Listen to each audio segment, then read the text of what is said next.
Assalamualaikum warahmatullahi wabarakatuh. Bismillahirrahmanirrahim.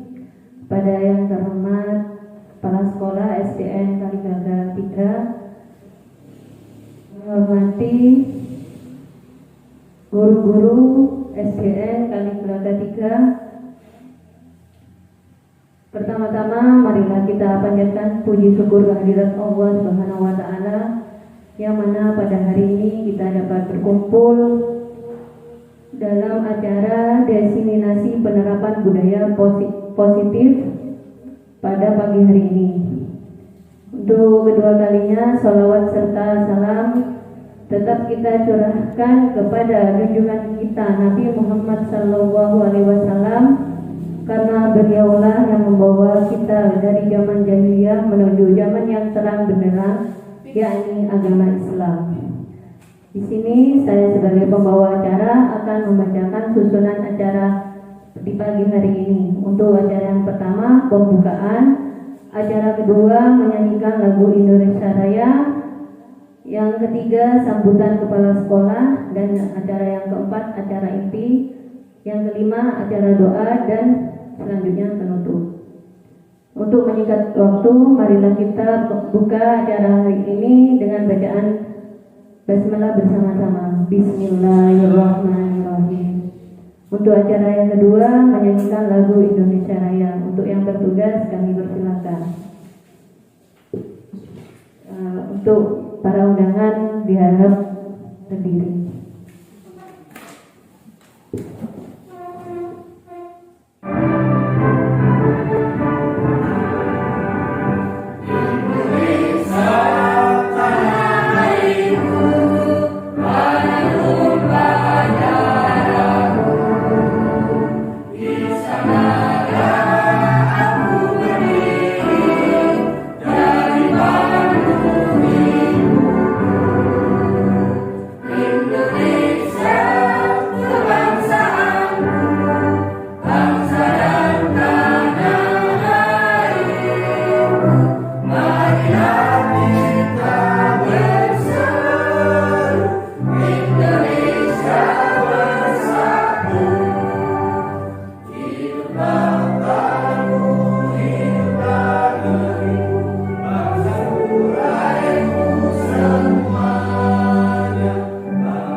Sambutan kepala sekolah, kepada beliau kami persilakan.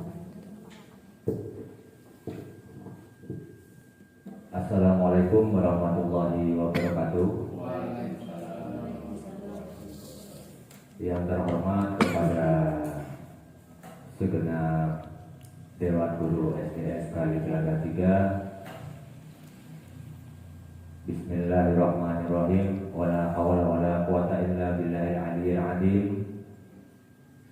Yang pertama-tama marilah kita uji syukur kepada Allah Subhanahu wa taala yang mana kita pada hari ini bisa melaksanakan kegiatan pendampingan guru penggerak, calon guru penggerak dengan keadaan sehat walafiat.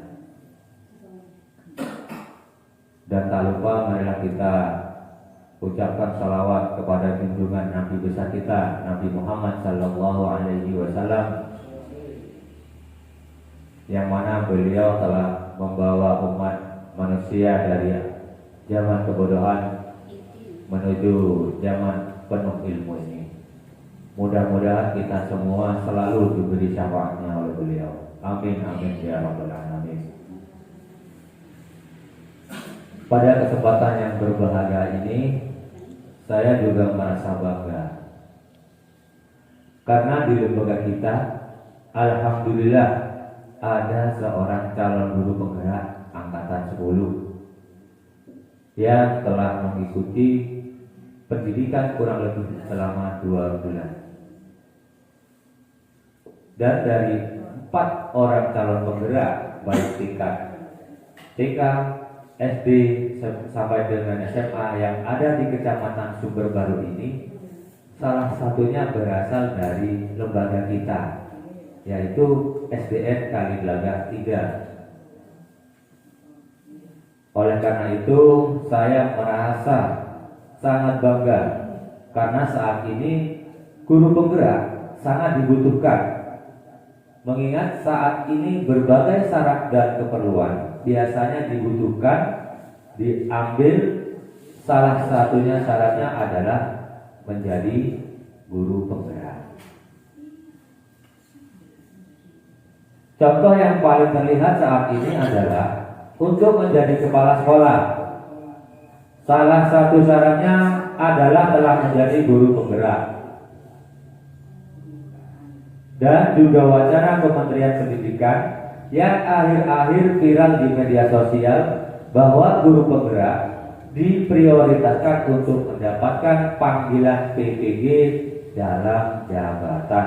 Jadi bukan luar jabatan, dalam jabatan. Oleh sebab itu, saya berharap kepada calon guru penggerak, saya mengatakan calon karena masih dalam proses pendidikan dan masih harus banyak yang harus dihadapi, dipelajari, baik kegiatan yang berupa Zoom meeting maupun penerapan ke dalam proses pembelajaran sehari-hari.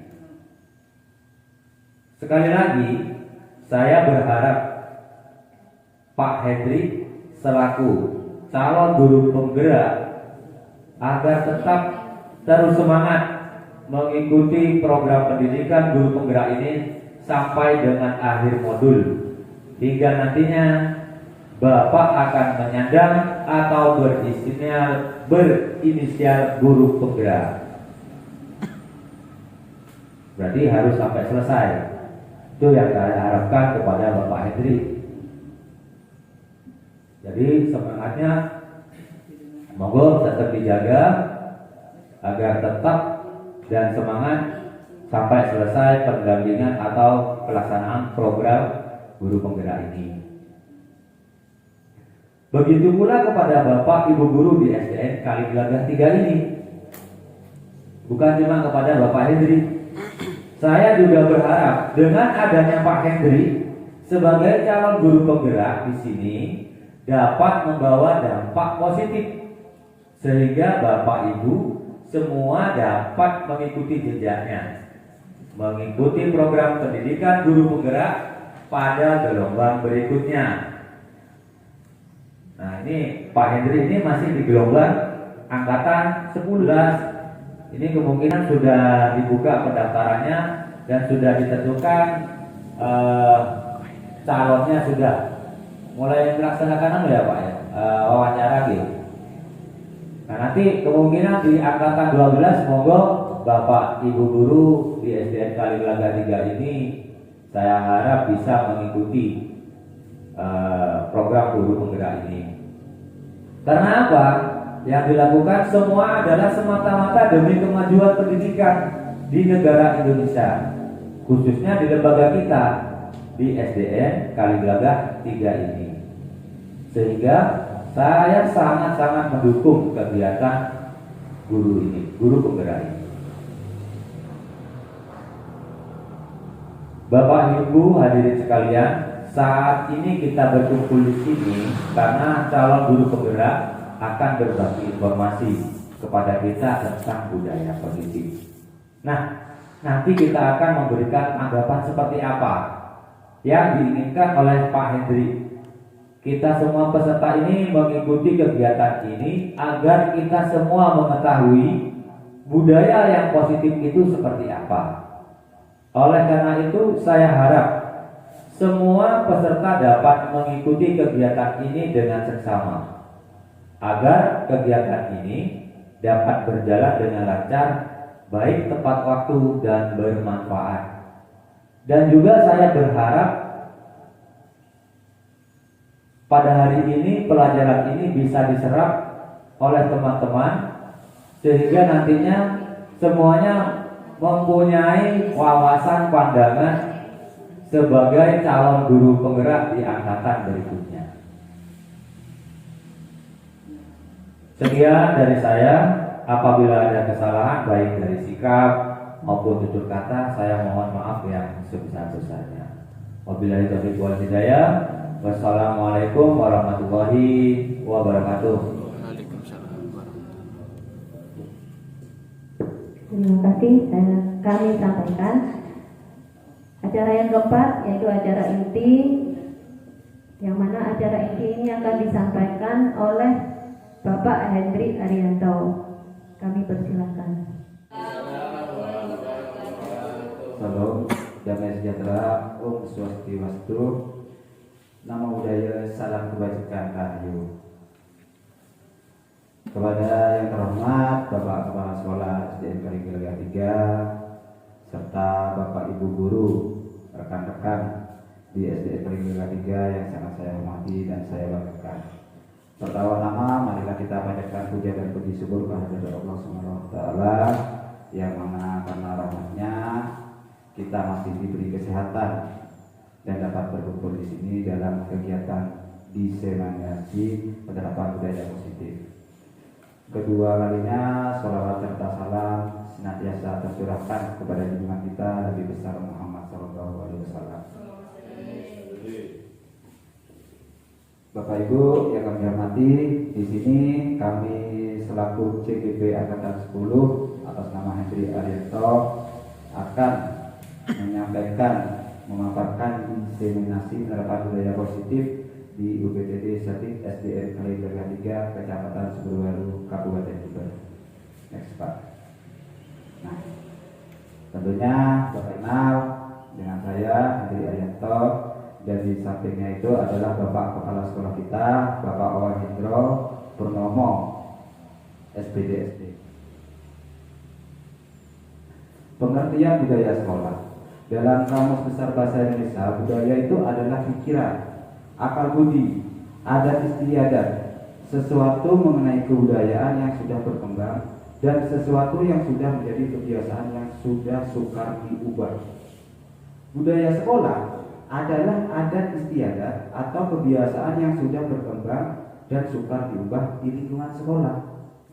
Sehingga budaya sekolah menurut Dill dan Peterson diartikan sebagai sekumpulan nilai yang melandasi perilaku kita, tradisi, kebiasaan sehari-hari, dan simbol-simbol yang dipraktekkan kepala sekolah, guru, pendidik, petugas kependidikan, peserta didik, serta masyarakat di lingkungan sekitar sekolah. Nah, ini adalah tujuan budaya sekolah. Tujuannya yang pertama adalah mewujudkan peningkatan hasil belajar siswa. Yang kedua, menciptakan kepuasan kerja. Ketiga, mewujudkan produktivitas kerja. Keempat, mengarahkan perilaku warga sekolah agar dapat meningkatkan mutu proses dan hasil belajar siswa. Selanjutnya, menciptakan kerja tim warga sekolah yang kompak, menyaring budaya global yang tidak sesuai dengan budaya lokal sekolah, mewujudkan peningkatan komitmen dan motivasi para warga sekolah hingga orang tua siswa, dan yang terakhir adalah mewujudkan sekolah yang efektif. Ini adalah contoh-contoh budaya sekolah untuk meningkatkan mutu pendidikan. Yang pertama, kita itu bisa menegakkan literasi sekolah. Tujuannya untuk apa? Agar siswa itu memiliki minat dalam membaca. Yang kedua, kita bisa menggunakan ekstrakurikuler yang bertujuan untuk mengembangkan bakat dan minat peserta didiknya. Selanjutnya yang ketiga, membiasakan perilaku baik dan sopan yang sifatnya spontan. Jadi kita itu tujuannya adalah dapat menunjukkan karakter baik pada anak didik kita. Yang keempat, menetapkan tata tertib sekolah, yaitu batasan-batasan peserta didik itu melakukan sesuatu. Ini harus kita lakukan agar peserta didik itu tidak semena-mena dan ada batasannya dalam melakukan sesuatu. Yang kelima, membuat kegiatan yang rutin dilaksanakan sebelum dan sesudah proses pembelajaran. Contohnya dengan membentuk sifat konsisten dan tata tertib pada peserta didik dan pendidik. Ini contohnya sudah sering kita lakukan ketika dalam kegiatan pembelajaran sehari-hari, dengan berdoa sebelum melaksanakan pembelajaran serta berdoa setelah selesai pembelajaran.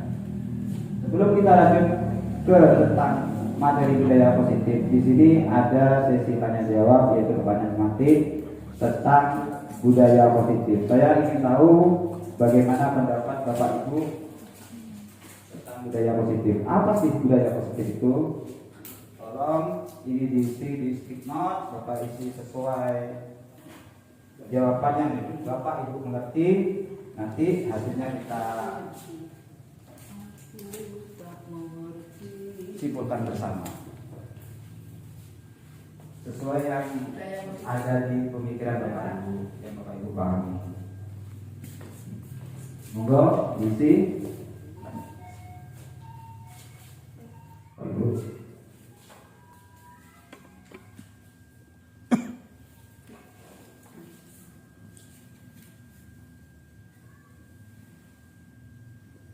Sudah?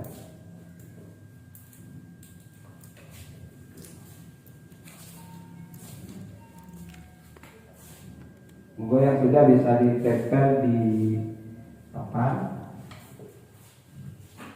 Di sini budaya positif adalah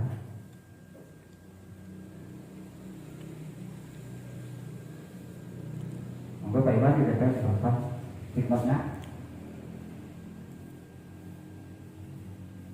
Tempel di sini.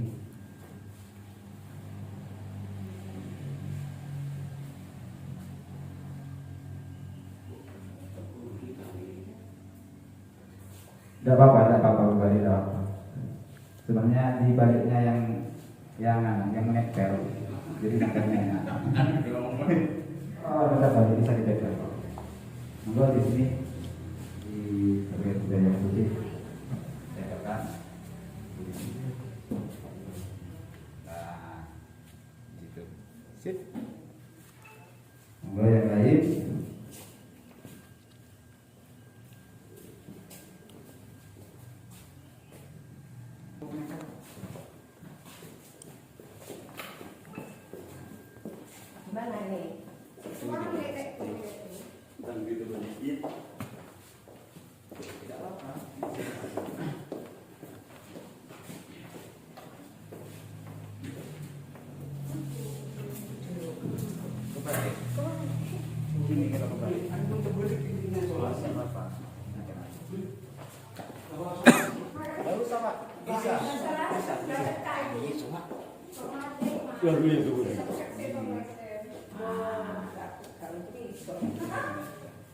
Sudah semua nggih?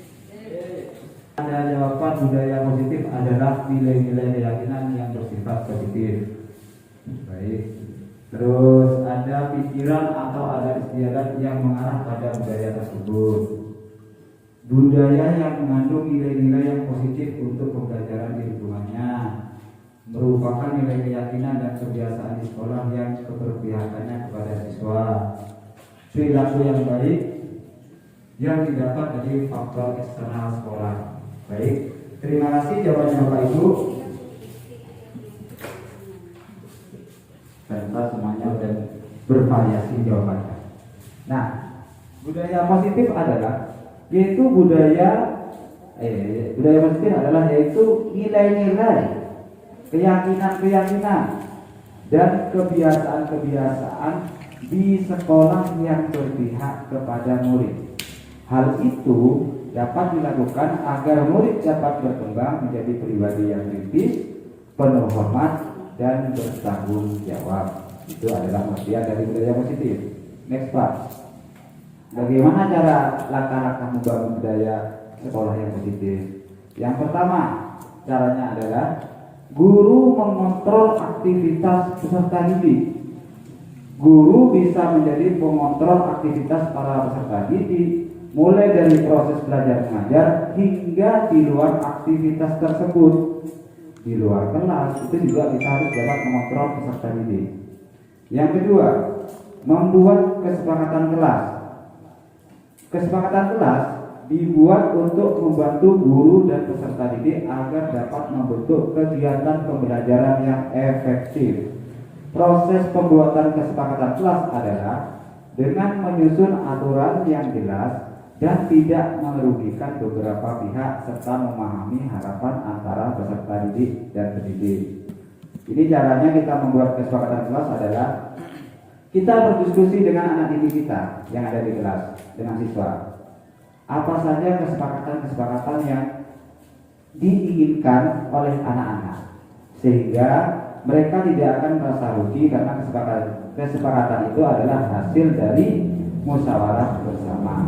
Yang ketiga, menerapkan budaya disiplin yang positif, yaitu peserta didik dan pendidik harus menerapkan budaya disiplin dengan mematuhi peraturan dan kesepakatan yang berlaku. Nah, konsep inti budaya positif. Sekarang kita sudah memasuki konsep intinya. Itu yang pertama, perubahan paradigma. Yang kedua, disiplin positif. Yang ketiga, motivasi perilaku manusia. Yang keempat, kebutuhan dasar manusia. Yang kelima, posisi kontrol. Yang keenam, keyakinan kelas. Dan yang ketujuh adalah segitiga restitusi. Ini adalah yang pertama, tentang perubahan paradigma.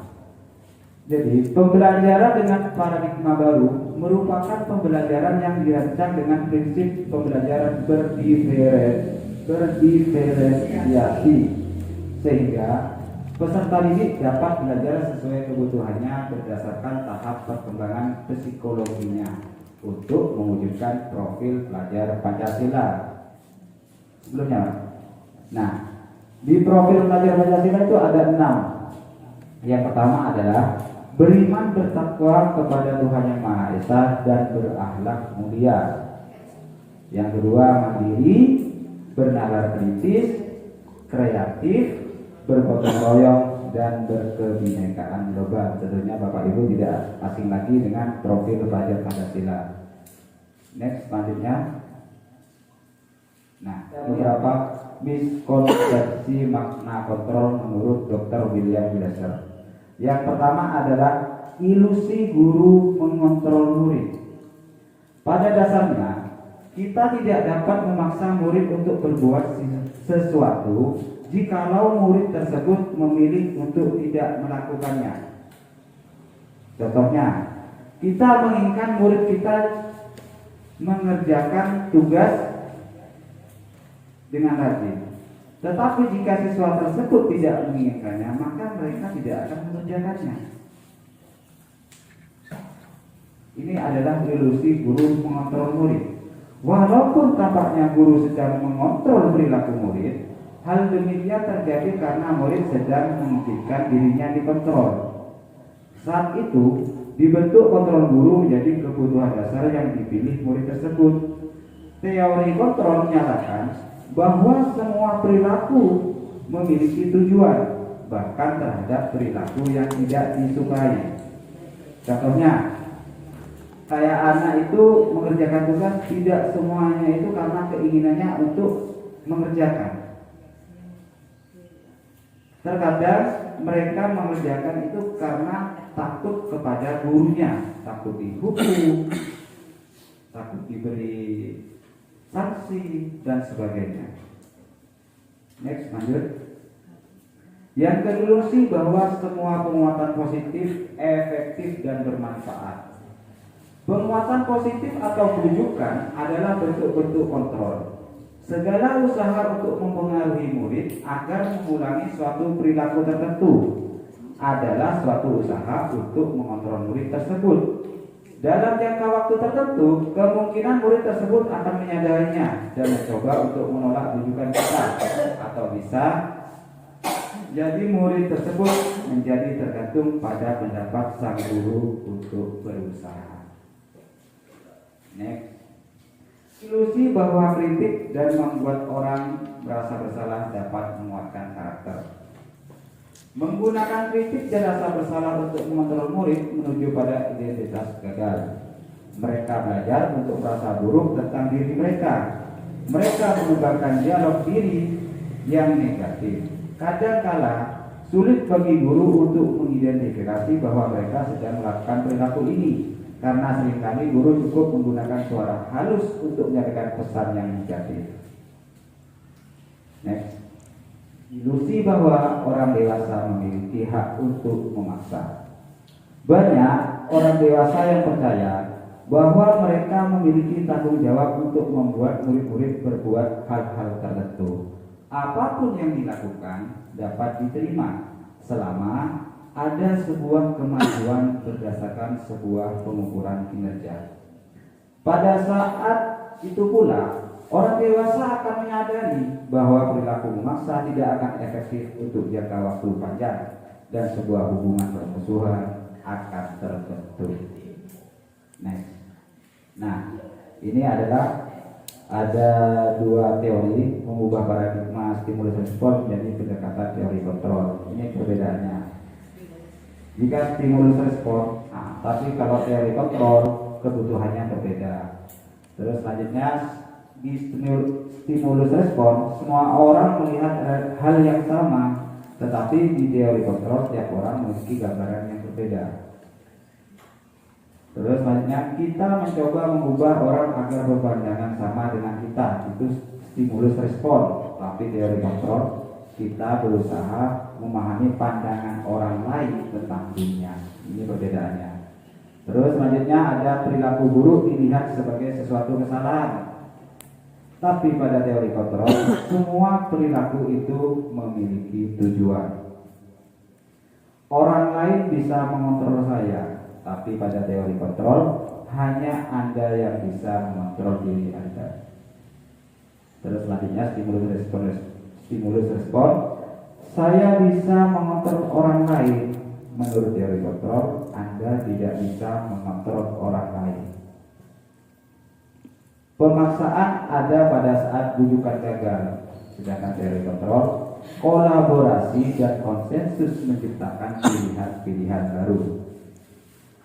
Untuk stimulus respon, model berpikir adalah menang atau kalah, sedangkan pada teori kontrol, model berpikirnya adalah menang dan menang. Jadi tidak ada yang kalah, tidak ada yang dirugikan. Next. Terus yang kedua, konsep yang kedua adalah tentang disiplin positif. Disiplin berasal dari kata disiplina yang artinya belajar. Disiplin mengacu pada disiplin diri yang memiliki tanggung jawab terhadap apa yang dilakukannya berdasarkan nilai-nilai yang diyakini. Disiplin positif merupakan salah satu cara penerapan disiplin yang bertujuan untuk menumbuhkan kesadaran serta memberdayakan murid tanpa penghargaan, imbalan, ataupun hukuman. Sebagai seorang pendidik, kita memiliki tujuan menciptakan peserta didik yang memiliki disiplin diri yang mengacu pada nilai kebajikan universal dan memiliki motivasi intrinsik untuk mengubah perilaku mereka pada perilaku yang lebih baik. Nah, ini adalah tentang nilai-nilai kebajikan universal, yaitu nilai yang disepakati bersama terlepas dari latar belakang, perbedaan agama, suku, ras, maupun bahasanya. Beriman dan bertakwa kepada Tuhan Yang Maha Esa dan berakhlak mulia, kreatif, toleransi, berkebinekaan global, bernalar kritis, kesehatan, gotong royong, dapat dipercaya, kerjasama, mandiri, sopan santun, dan menghargai orang lain.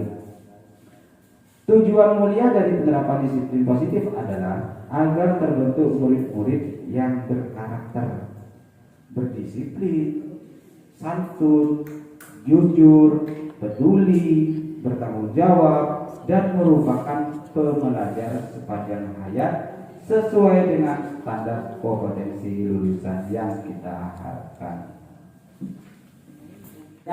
Agar kita tidak bosan, Bapak Ibu, mari kita lakukan ice breaking bersama-sama. Nah, biar tidak bosan dan tidak ngantuk. Ini ada ice breaking buka tutup. Ini sebenarnya ice breaking untuk kulit, tapi tidak apa-apa kita gunakan supaya kita tetap bersemangat walaupun dalam kondisi yang cuaca panas seperti ini.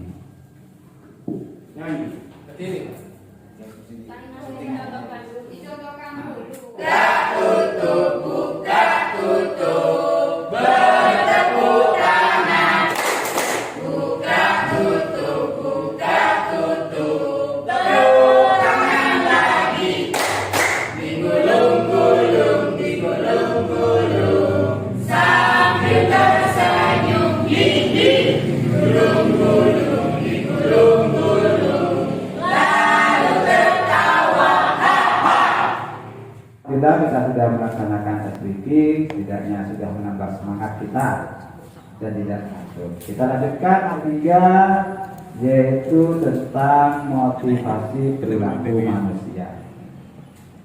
Di sini ada 3 motivasi perilaku manusia. Yang pertama, untuk menghindari ketidaknyamanan atau hukuman. Ini adalah tingkatan rendah dari motivasi perilaku manusia. Contohnya seperti apa?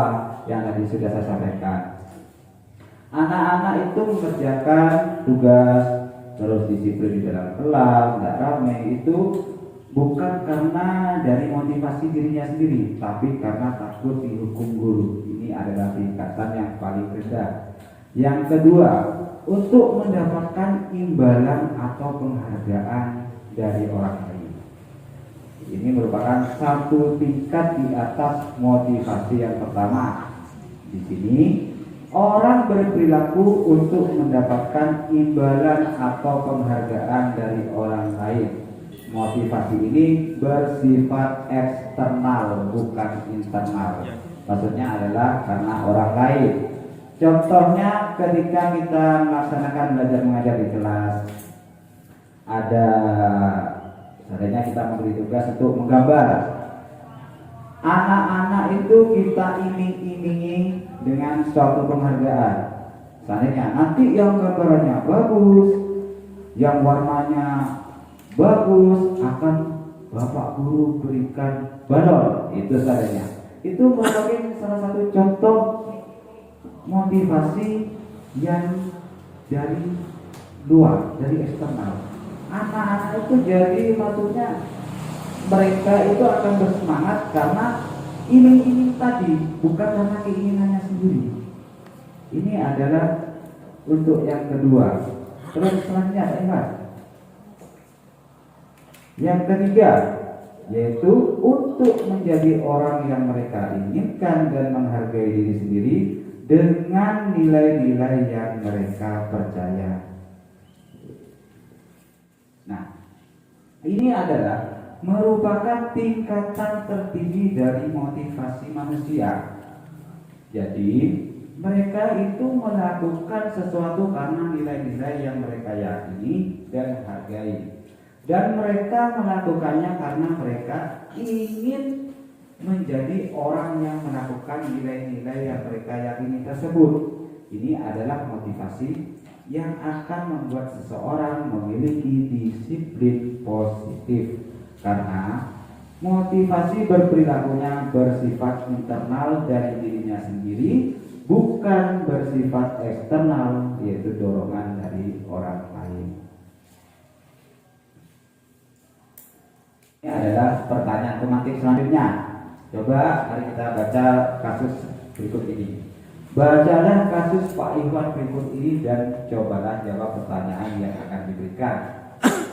Ini adalah kasus contoh Pak Iwan dengan muridnya.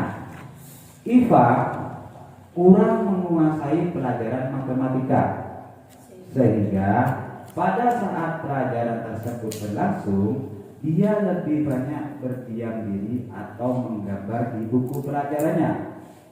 Pada saat guru kelasnya, Pak Iwan, menanyakan pertanyaan, Iva menjadi gugup dan tak sengaja menjatuhkan tasnya dari kursi, serta tiba-tiba menjadi gagap karena gugupnya tadi. Iva ini menjadi gagap pada saat berupaya menjawab apa yang ditanyakan Pak Iwan tadi itu. Nah, seluruh kelas akhirnya pun tertawa melihat perilaku Iva yang bicara tergagap dan terkejut tersebut. Pak Iwan pada saat itu membiarkan teman-teman Iva menertawakan Iva yang tergagap dan malu luar biasa, dan malahan minta Iva untuk maju ke depan dan berdiri di depan kelas sambil menunjuk hidungnya karena tidak bisa menjawab pertanyaan Pak Iwan. Kelas pun semakin gaduh dan anak-anak pun tertawa melihat Iva di depan kelas memegang ujung hidungnya. Nah, sekarang coba saya ingin tahu pendapat Bapak Ibu. Yang pertama soalnya adalah, apakah Anda setuju dengan tindakan Pak Iwan terhadap Iva? Menurut jenengan itu setuju apa tidak dengan tindakan Pak Iwan? Tidak. Nah, jangan jawab dulu pakai tip not. Nah, yang kedua, terus jika dengan menjawab tidak, alasannya apa? Jika iya, alasannya apa?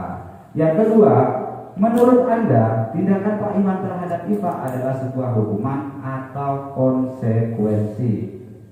Jika menjawab hukuman, mengapa? Jika jawab konsekuensi, mengapa?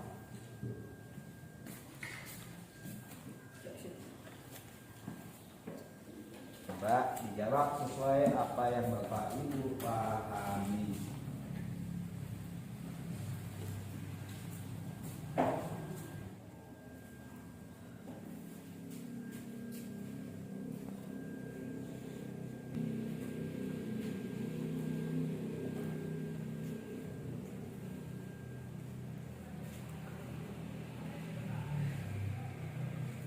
Selesai. Coba kita di depan.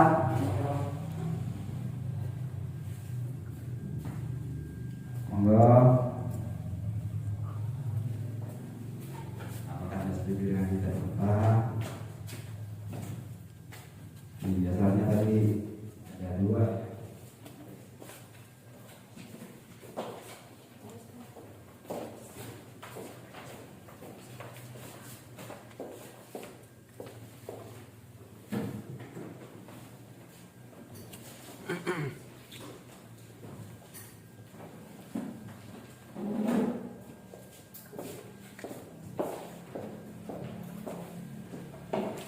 Baiklah, saya coba dari satu jawaban ya. Oke, ini ada jawaban. Yang pertama, apakah Anda setuju dengan tindakan Pak Iwan terhadap Iva? Jawabannya tidak, karena perilaku negatif. Oke, yang kedua, tindakan Pak Iwan terhadap Iva adalah sebuah hukuman atau konsekuensi. Hukuman karena tidak ada kesepakatan. Oke. Baik, jawabannya adalah yang pertama, memang tidak setuju. Karena apa? Tindakan Pak Iwan ini memang tindakan yang negatif, yang kurang tepat. Dengan perlakuan Iva seperti itu hampir sama saja hanya dengan melakukan bullying kepada anak didiknya. Terus yang kedua, menurut Anda tindakan Pak Iwan terhadap Iva adalah sebuah hukuman atau konsekuensi? Jawabannya adalah hukuman. Kenapa hukuman? Karena sifatnya mendadak. Jadi Pak Iwan langsung memanggil Iva dan memberikan sanksi berdiri di depan kelas dan memegang hidung. Itu adalah hukuman. Kalau konsekuensi itu sudah disepakati dulu. Jadi siswa sudah tahu jika melakukan pelanggaran, maka mereka akan mengetahui apa akibatnya. Sedangkan di sini Iva tidak mengetahui akibatnya dan langsung dipanggil bentuk berdiri di depan kelas. Baik, next. Nah, untuk itu kita bahas lebih lanjut tentang hukuman. Hukuman itu bersifat tidak terencana atau secara tiba-tiba. Siswa tidak mengetahui apa yang akan terjadi. Hukuman itu bersifat satu arah dari pihak guru yang memberikan, dan murid hanya menerima suatu hukuman tanpa melalui suatu kesepakatan atau pengarahan dari pihak guru, baik sebelum ataupun sesudahnya. Dan konsekuensi. Konsekuensi ini bersifat dua arah. Jadi sudah dibahas terlebih dahulu, sudah terencana atau sudah disepakati dan disetujui oleh murid dan gurunya. Umumnya bentuk-bentuk konsekuensi dibuat oleh pihak guru ataupun sekolah dan murid sudah mengetahui sebelumnya konsekuensi yang akan diterima apabila mereka melakukan pelanggaran.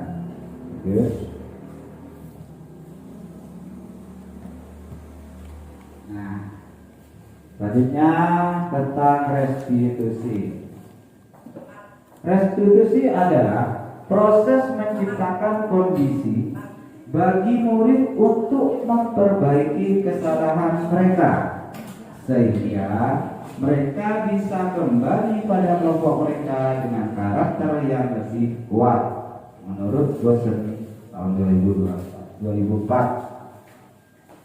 Restitusi juga adalah proses kolaboratif yang mengajarkan murid untuk mencari solusi untuk masalah dan membantu murid berpikir tentang orang seperti apa yang mereka inginkan dan bagaimana mereka harus memperlakukan orang lain. Ini menurut Jelson Gosen tahun 1996. Next. Nah, ini ada beberapa ciri-ciri restitusi. Yang pertama, restitusi itu bukan untuk menebus kesalahan, namun untuk belajar dari kesalahan yang sudah dilakukan. Yang kedua, hubungan. Yang ketiga, restitusi adalah tawaran, bukan paksaan. Yang keempat, restitusi menuntun untuk melihat ke dalam diri. Yang kelima, restitusi mencari kebutuhan dasar yang mendasari tindakan. 6. Restitusi diri adalah cara yang paling baik. Yang ketujuh, restitusi fokus pada karakter bukan tindakan. Ciri yang kedelapan adalah restitusi itu menguatkan. Yang kesembilan, restitusi fokus pada solusi. Dan yang terakhir adalah restitusi mengembalikan murid yang berbuat salah pada pokoknya. Next. Ini adalah materi yang keempat tentang kebutuhan dasar manusia. Kebutuhan dasar manusia adalah sesuatu yang dilakukan untuk mendapatkan apa yang diinginkan. Setiap tindakan yang kita lakukan memiliki tujuan tertentu, dan semua usaha yang terbaik yang dilakukan adalah semata-mata untuk memenuhi kebutuhan dasar kita. Sebelum kita lanjutkan materi, mari kita bahas ada pertanyaan pemateri di sini. Contohnya adalah Ibu Markona adalah guru wali kelas 2 di SD Tempuran 5. Sedang bingung menghadapi ulah salah satu murid kelas di kelasnya, yaitu Doni. Beberapa anak di kelas 2 telah datang padanya dan mengeluhkan Doni yang seringkali meminta bekal makan siang mereka dengan paksa. Jika Anda menghadapi situasi seperti Ibu Markona, apa yang akan Anda lakukan? Itu adalah pertanyaan pertama. Terus yang kedua, menurut Anda kira-kira apa alasan Doni melakukan hal itu? Jadi ada dua pertanyaan. Yang pertama adalah, jika panjenengan itu sebagai Ibu Markona, apa yang akan panjenengan lakukan? Pertanyaan kedua, kira-kira apa alasan Doni melakukan hal itu? sering meminta bekal makan siang teman-temannya dengan paksa. Kira-kira apa alasannya? Monggo kita coba jawab bersama sesuai yang Bapak Ibu pahami.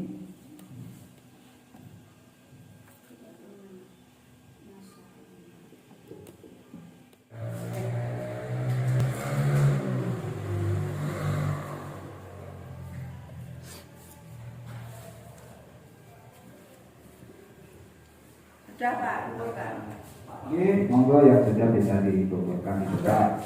Apa tuh Gus? Ada dua ini. Jadi yang pertama apa alasan doni, yang kedua ini. Nah, yang kedua kira-kira apa yang dilakukan?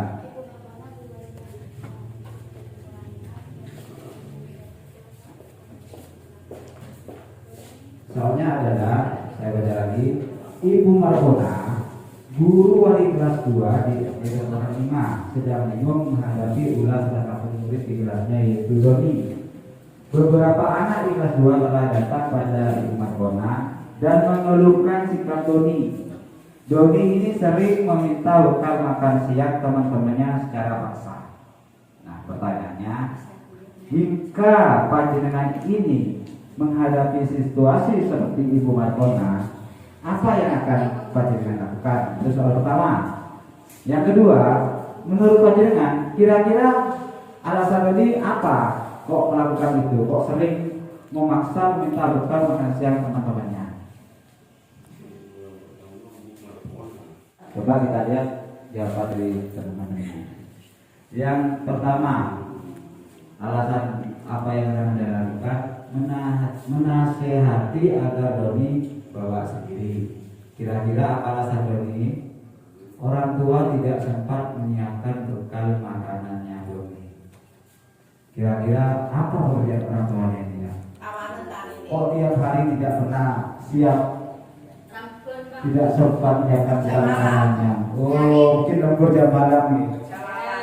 Oke, baik. Terus yang kedua, apa yang akan Anda lakukan? Memberikan makanan di kantin sekolah. Baik sekali Bapak Guru ini. Tapi ini kalau tiap hari seperti ini, kira-kira diberikan apa tidak ya? Terus yang kedua, jawabannya apa alasan Doni melakukan itu? Di rumah orang tuanya tidak sempat masak untuk Doni. Baik. Tapi kalau kita tidak menindaklanjuti, kira-kira Doni akan melakukan itu terus atau tidak? Iya. Makanya nanti kita harus melakukan sesuatu agar ini tidak memaksa meminta bekal temannya lagi. Baiklah, Pak Iwan lanjut. Oh, es briefing tadi, monggo. Semua kita es briefing agar situasinya lebih hangat. Jadi semangat lagi biar tak ngantuk. Di sini ada es briefing tepuk nyamuk dan tepuk angin. Saya contohkan ya. Tepuk nyamuk, ketika tepuk nyamuk kita bertepuk tangan sambil bilang stop. Nah, kalau tepuk angin berarti yang tepuk angin tepuk. Bos, ya. Silakan. Enggak. Ayo coba dulu. Coba dulu, Pak. Ayo coba kita praktik dulu. Yang pertama, tepuk nyamuk. Tepuk nyamuk. Tepuk nyamuk 3 kali. Tepuk angin. Tepuk angin. Tepuk angin 3 kali. Bisa ya? Bisa. Nah, lagi saya ubah tidak seperti ini. Melatih fokus Bapak Ibu. Oke. Yang pertama, tepuk nyamuk. Tepuk angin. Tepuk nyamuk. Tepuk angin 3 kali. Tepuk nyamuk 1-2 kali. Pulang dong. Oke, baiklah. Sudah semangat Bapak Ibu? Oke, kita lanjutkan materi selanjutnya. 5 kebutuhan dasar manusia. Yang pertama adalah bertahan hidup. Adalah kebutuhan yang bersifat fisiologis untuk bertahan hidup, misalnya kesehatan, rumah, dan makanan. Yang kedua, cinta, kasih sayang, dan rasa ingin diterima. Ini adalah kebutuhan untuk dapat diterima. Kebutuhan yang ketiga adalah penguasaan, yaitu kebutuhan pengakuan atas kemampuan. Yang keempat, kebutuhan dasar tentang kebebasan, yaitu kebutuhan akan pilihan. Dan yang kelima adalah kesenangan.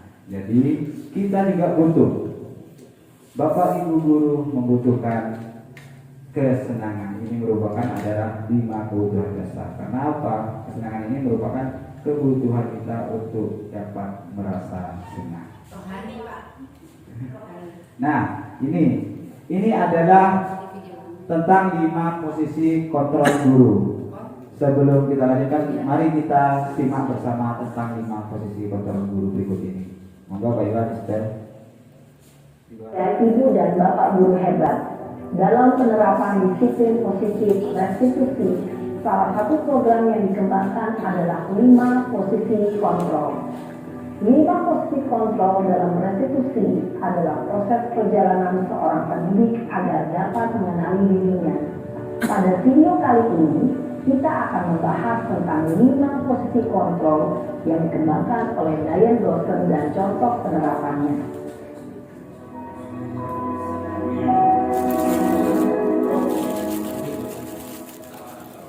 Lima posisi kontrol itu adalah 1. Posisi penghukum. 2. Posisi pembuat merasa bersalah. 3. Posisi teman. 4. Posisi pemantau atau monitor.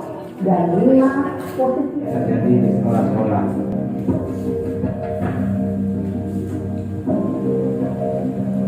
Naren! Sini kamu! Selamat pagi, Bu. Selalu terlambat. Kamu deh, pasti terlambat. Maaf, Bu. Saya Apa? Apa coba? Alasan kamu apa lagi? Kapan sih kamu tidak terlambat? Malas sekali ya kamu jadi anak. saya Dasar pemalas. Gak kapok-kapok sih kamu. Sudah berapa kali terlambat? Sana, kamu keliling lapangan basket 2 kali. kenapa saya harus keliling lapangan basket, Bu? Kenapa? Kamu melawan ibu. Berani-beraninya jawab. Sudah terlambat, masih berani jawab enggak? Sekarang, keliling lapangan basket 5 kali sekalian. Biar kapok. Cepat. Pergi sana ke lapangan basket. Nah, itu adalah contoh Posisi penghukum biasanya berbicara dengan nada tinggi, menghardik, menunjuk-nunjuk, menyakiti, dan menyindir. Hukuman bisa berupa fisik maupun psikis. Ibu dan bapak guru hebat. Dampak yang terjadi pada murid ketika guru berada pada posisi penghukum adalah murid cenderung akan memberontak, bahkan menyimpan dendam. Selanjutnya ini ada contoh posisi pembuat merasa bersalah.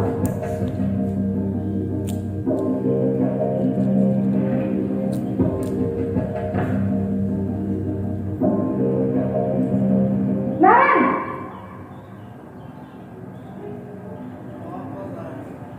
Selamat pagi, Bu. Naren, kamu kenapa terlambat lagi, nak? Ya Tuhan, Naren, kamu senang ya bikin ibu susah ya? Kalau kamu terlambat lagi, nanti ibu yang ditegur bapak kepala sekolah, nak. Disangka ibu tidak bisa membina kamu. Duh, gimana ini? Maaf, Bu. Duh Gusti Naren, kamu suka ya kalau ibu ditegur bapak kepala sekolah? Terus, sekarang ibu harus tulis apa yang di buku absen? Ini kamu sudah sering terlambat loh. Ibu harus apa coba? Maaf, Bu. Maaf sekali. Ya sudah, lain kali jangan bikin ibu susah lagi ya nak ya. Ibu tidak akan kuat lagi kalau kamu gini terus. Bisa jantungan kalau ibu tegur bapak kepala sekolah. Sana cepat ke kelas. Maaf ya Bu, maaf sekali. Posisi pembuat rasa bersalah berbicara dengan nada tenang, cenderung lembut, namun kata-kata yang diutarakan membuat murid merasa menjadi orang yang gagal, memandang buruk dirinya sendiri, merasa tidak berharga, dan tidak sanggup membahagiakan orang lain. Ketika guru mengambil posisi pembuat rasa bersalah, murid akan menganggap dirinya yang bersalah dan ia akan menyimpan emosi negatif tersebut di dalam dirinya. Posisi ketiga adalah posisi sebagai teman.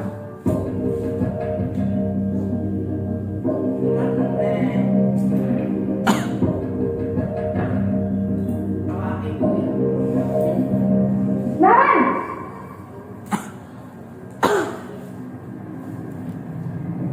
Selamat pagi Bu. wah, sudah jam berapa ini nak? Terlambat lagi ya sayang. Iya Bu, habis ibu saya lupa bangunkan saya Bu. Kamu malah menyalahkan ibu kamu. Kamu bukannya anak yang larinya paling kencang. Kok terlambat sih? Iya Bu, saya memang terlambat bangun tadi. Jadi biarpun saya lari kencang, tetap gak kekejar Bu. Ya sudah sana. Nanti lain kali larinya lebih kencang lagi ya. Biar gak terlambat lagi. Bikin senang ibu. Demi ibu. Bisa kan? Bisa lah Bu. Ya sudah sana masuk kelas. Ibu beresin urusan absen kamu. Kamu ini ada-ada saja. Dalam ada suara ramah, akrab, cenderung bersenda gurau untuk menjaga suasana tetap santai. Murid akan merasa senang, aman, dan akrab dengan guru. Identitas yang tercipta adalah identitas sukses atau berhasil. Namun, perlu diingat, karena ini masih dorongan eksternal, maka ada faktor ketergantungan dari murid kepada orang tertentu. Di sini, guru absennya, sehingga di lain waktu, murid bisa berperilaku baik, namun hanya kepada orang-orang tertentu saja. Selanjutnya posisi memantau atau monitor. Ini adalah posisi depan.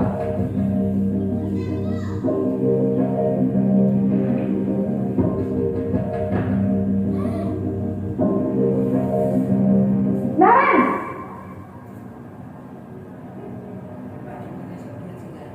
Selamat pagi Bu. Naren, apa peraturan sekolah kita tentang jam berapa kita harus masuk sekolah, nak? Kita harus di sekolah jam 7 Bu.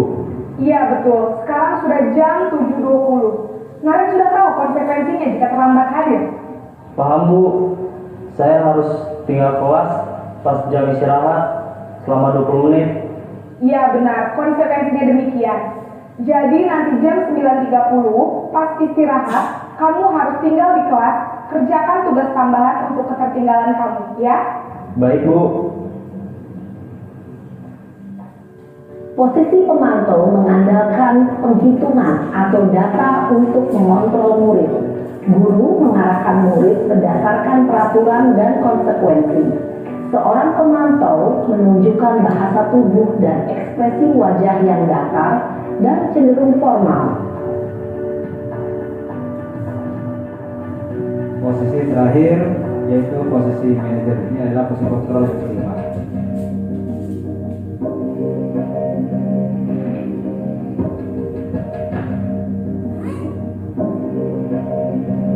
Naren!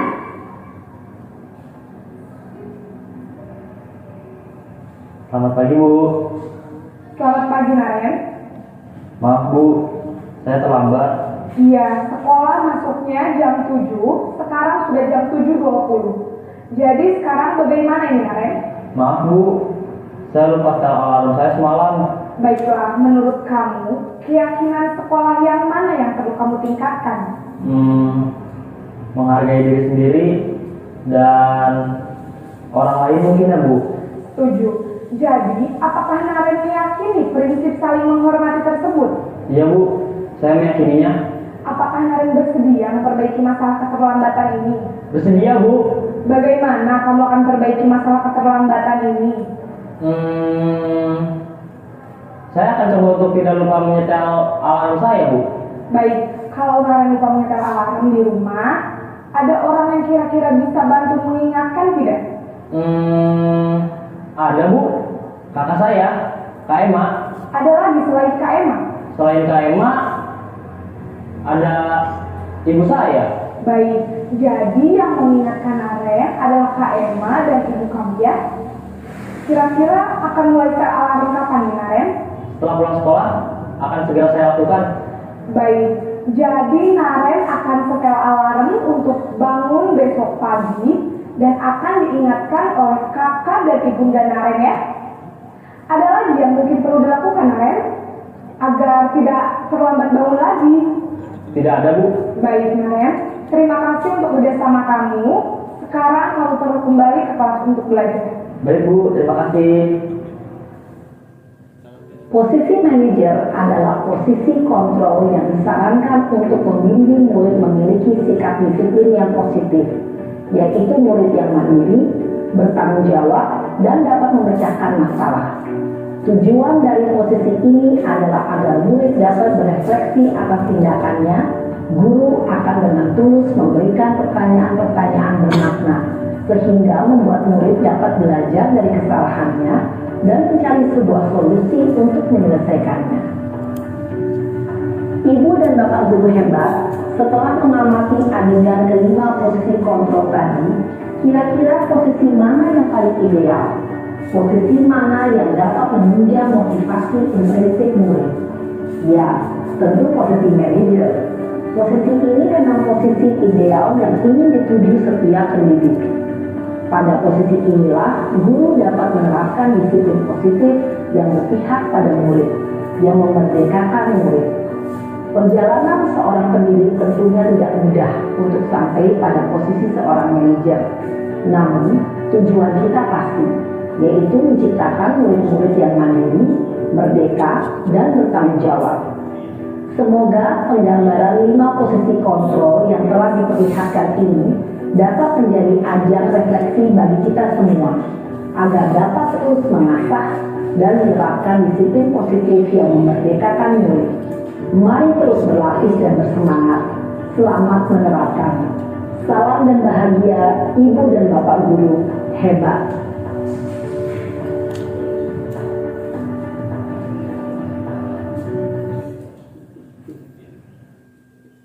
Baiklah Bapak Ibu, itu tadi tersebut yang paling disarankan dan paling ideal adalah untuk membimbing murid-murid untuk memiliki sikap disiplin yang positif adalah posisi manajer, sehingga murid itu dapat mandiri, dapat bertanggung jawab, dan dapat memecahkan masalahnya sendiri seperti yang sudah dicontohkan tadi.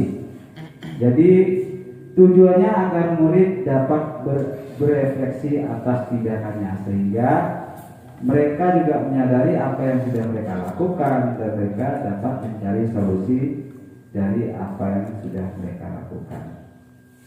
Ciri-ciri posisi kontrol guru. Yang pertama penghukum, yaitu nada suaranya pasti tinggi, bahasa tubuh, mata melotot, jari menunjuk-nunjuk, dan menghati.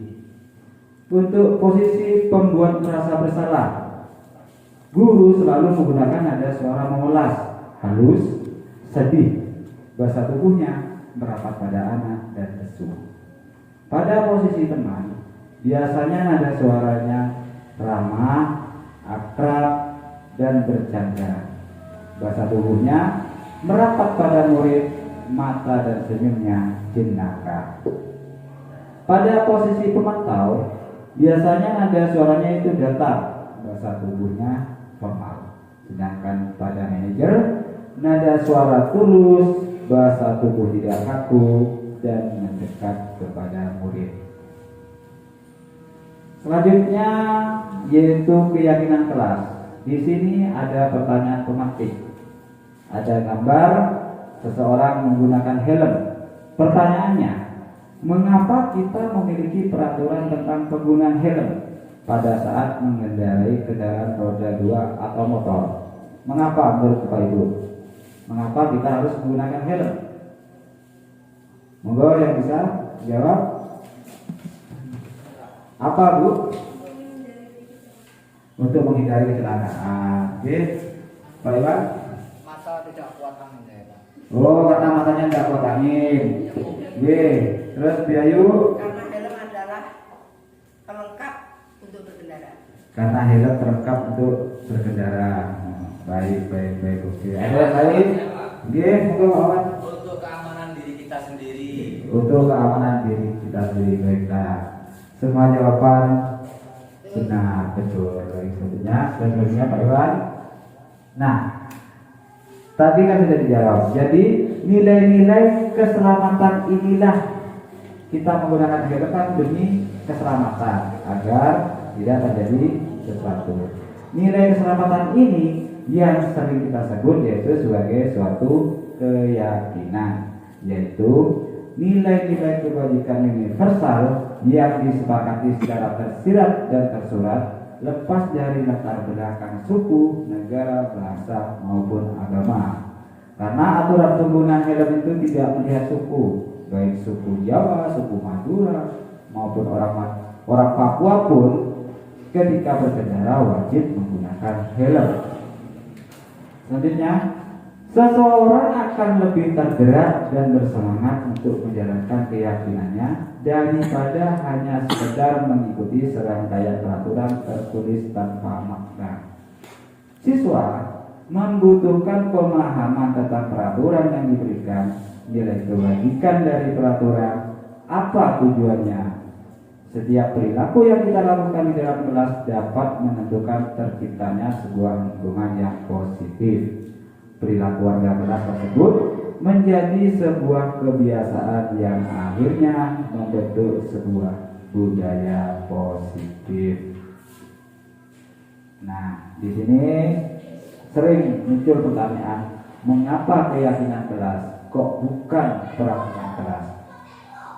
Di sini kenapa lebih ditekankan kepada keyakinan kelas? Karena keyakinan kelas itu bersifat abstrak, yaitu peraturannya rinci dan konkret. Keyakinan kelas berupa pernyataan universal. Keyakinan kelas dibuat dalam pernyataan yang positif. Keyakinan kelas sedikit saja agar mudah diingat dan dipahami. Terus sesuai dengan kondisi kelas atau sekolah, siswa dilibatkan dalam pembuatan keyakinan kelas. Next. Nah, yang terakhir itu tentang segitiga restitusi, yaitu suatu proses yang dilakukan oleh guru agar dapat menghasilkan murid yang mandiri dan bertanggung jawab. Next. Ada 3 tahapan segitiga restitusi. Yang pertama, menstabilkan identitas. Bahasa Inggrisnya stabilize the identity. Mohon maaf, lidah saya lidah orang Madura jadi bahasanya kurang pas deh, Bapak Ibu. Nah, di sini teorinya kita semua akan melakukan hal yang terbaik yang dapat kita lakukan. Langkah kedua yaitu validasi tindakan yang salah. Validate the misbehavior. Mungkin ada kesalahan di katanya ya. Teori ini adalah tentang semua perilaku itu memiliki alasan. Nah, langkah yang terakhir yaitu menanyakan keyakinan psikologis, yaitu kita semua memiliki motivasi internal. Ini ada contoh segitiga restitusi. Yang pertama yaitu menstabilkan identitas. Tujuannya untuk apa?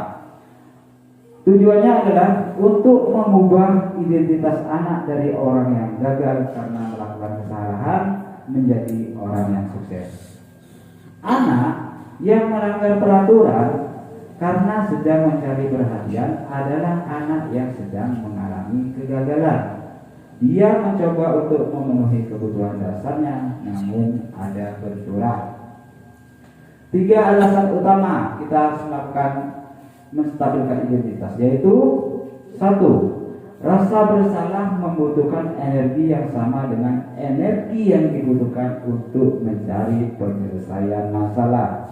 Yang kedua, ketika kita merasa bersalah, kita mengalami identitas kegagalan.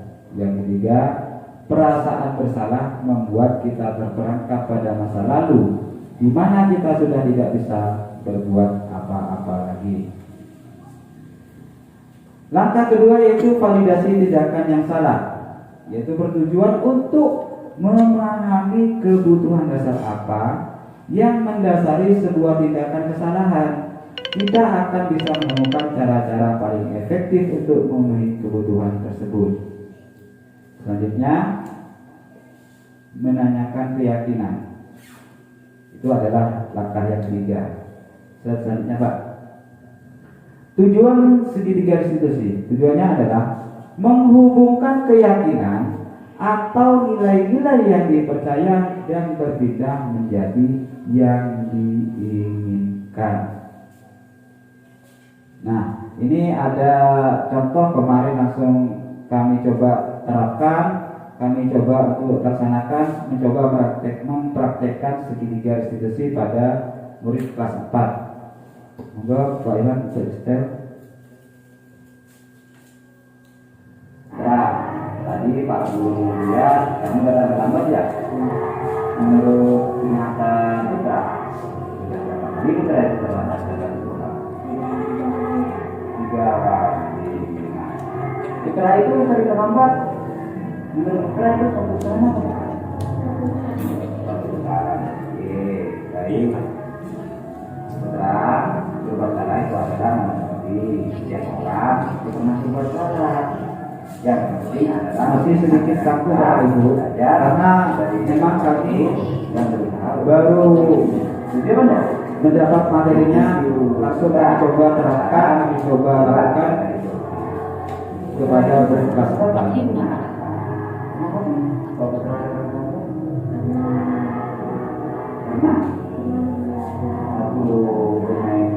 Ini kan ada penolak, bukan terus.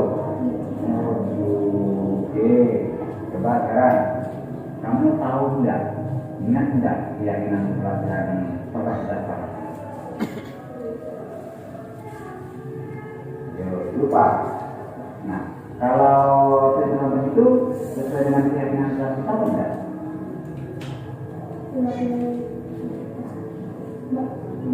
Oh tidak, karena keyakinan kelas kita.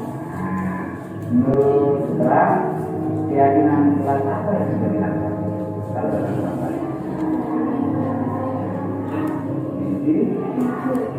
ini, nah kalau kelas itu berarti setelah tidak itu. Menurut saya penting nggak? Penting agar setelah tidak datang. Mengajar waktu itu sangat penting dan sangat bermanfaat bagi kita.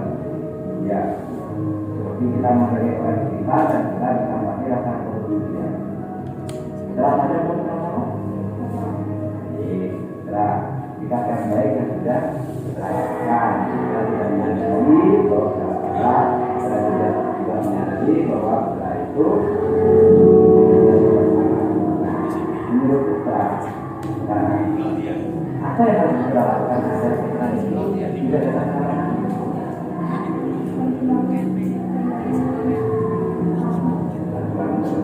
Itu jadi apa lagi? Namanya, kita jangan harus jangan terlalu larut lagi hidupnya ya, biar bangunnya biar tidak lambat datang ke situ. Baiklah setelah bagus. Sekarang setelah sudah menemukan pulangnya, sekarang kita silakan ya.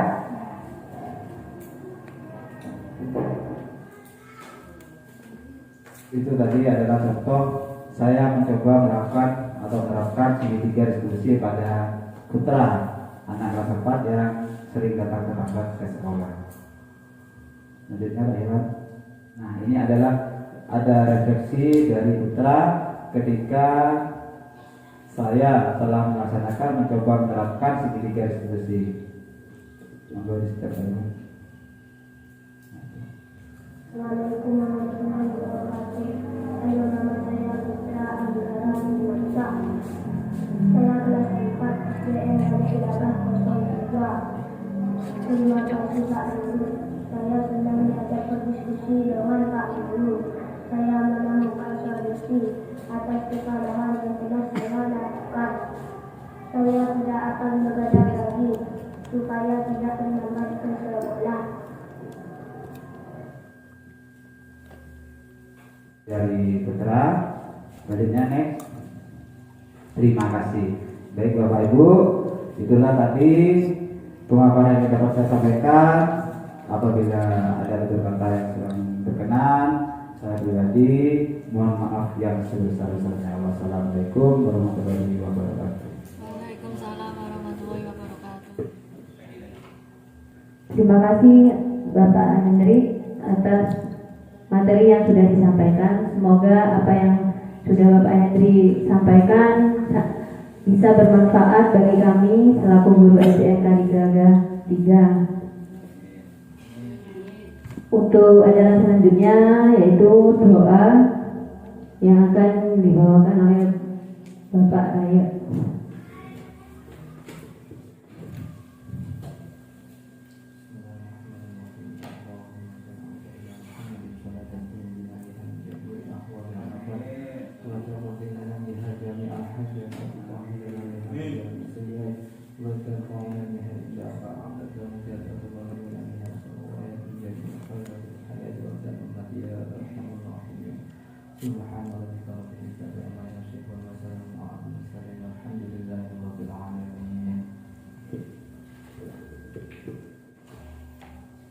Terima kasih. Alhamdulillah acara hari ini bisa berjalan dengan lancar.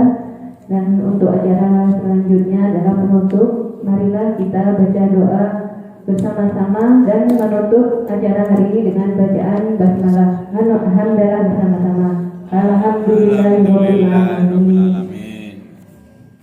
Saya selaku pembawa acara, bila mana ada kata-kata dan tingkah laku saya yang tidak berkenan kepada hadirin, saya memohon maaf yang sebesar-besarnya. Saya akhiri. Wassalamualaikum warahmatullahi wabarakatuh.